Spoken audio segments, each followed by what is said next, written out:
After more than a year of living with COVID-19 safety precautions, quarantines, and social isolation, life is starting to return back to pre-COVID normal. And that's forcing our brains to rethink how we behave socially. Now we have to make individual decisions about what are environments in which we feel comfortable and what are environments where we don't feel comfortable. Should I eat indoors? Go to that concert? Wear my mask? A new mental toll is emerging. Many people are reevaluating the habits they formed during the pandemic and reassessing how safe it is to resume once normal activities. But why do some of us find it difficult to make these choices? It has to do with how our brains process information. Let's take a look at what happens when you're finally reunited with friends and you're faced with a choice. Mia is in her 40s, healthy, fully vaccinated, and is attending a backyard barbecue party. But it starts to rain, and the party moves indoors. Though CDC guidelines say the risk of infection is minimal for people like Mia who are fully vaccinated, she has to decide whether she feels comfortable going indoors with a big group of people. When we're making those decisions in our brains, what we're really doing is weighing three sets of factors.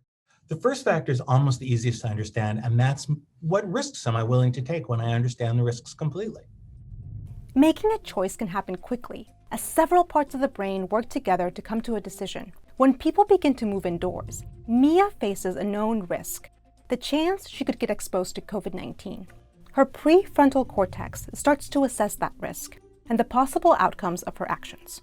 The second is uncertainty aversion, things that are ambiguous and obscure. That assessment happens in part in the amygdala, which is associated with processing fear, distress, or anxiety. The more ambiguous a situation is, the more likely someone is to be cautious. For Mia, the ambiguous risk is tied to how much she doesn't know. Is everyone vaccinated? How high are infection rates in town? Is there enough ventilation in the house?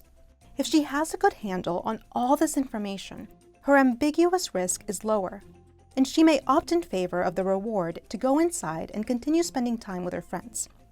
The third factor is the habit system. That's located in the dorsal striatum, near the amygdala. When we come into an environment that we've been to a million times before the pandemic, and we have some set of behaviors that we've learned to produce in those environments, like walking up to someone and hugging them, these habits are going to also influence our behavior. Prior to the pandemic, Mia used to hang out at her friends' homes regularly. But COVID changed a lot of her habits. She only saw people outdoors. In each of these brain areas, there are millions of brain cells. And those brain cells generate action potentials, these little electrochemical impulses, with which they send information from one part of the brain to another. So as Mia weighs her choice, the brain is calculating the risk and reward of going inside versus going home.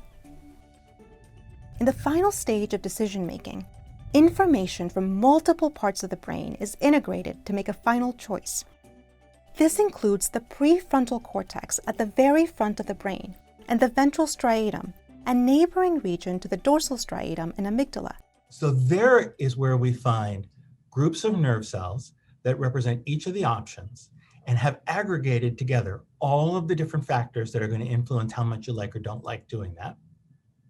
And then in these areas, in areas closely associated with them, that's where we expect to see this competition, where the group of cells that is most active, the ones that are encoding the more desirable option with greater electrochemical activity, will sort of take control and lead us to the behavior that we've chosen to make. But we're all different. Our personalities, age, and life experiences influence all three systems uniquely. So what Mia decides could be different from her friend Mark. Some of us are more concerned about ambiguity, maybe because of prior life trauma. Some of us are more concerned about risk, and some of us are more driven by habits. So there are individual differences in the way we weigh each of these three sets of factors. And then, of course, we all have different inputs from the world around us. Another factor that could influence our decisions over the next few months may be related to trauma from the pandemic. Dr. Glimcher is actively studying how the events of the last year can affect our choices. He says there's still a lot of unknowns, but we do know that while trauma changes the way people decide and changes the way people behave, it makes them more ambiguity averse, for example, It doesn't completely disorder the brain. The basic rules and structures for making decisions remain the same. It's the weightings that are different. So for Mark, who lost his grandfather to COVID-19, the decision of whether to stay or leave the party could be weighted differently due to that trauma. As the pandemic eases in many parts of the world, it's unclear how trauma and fear associated with the past year will continue to impact people's lives. But the brain is flexible. It constantly learns from experience. And as we're testing our boundaries of what feels safe and what doesn't, we're learning to adjust to old situations that now feel new.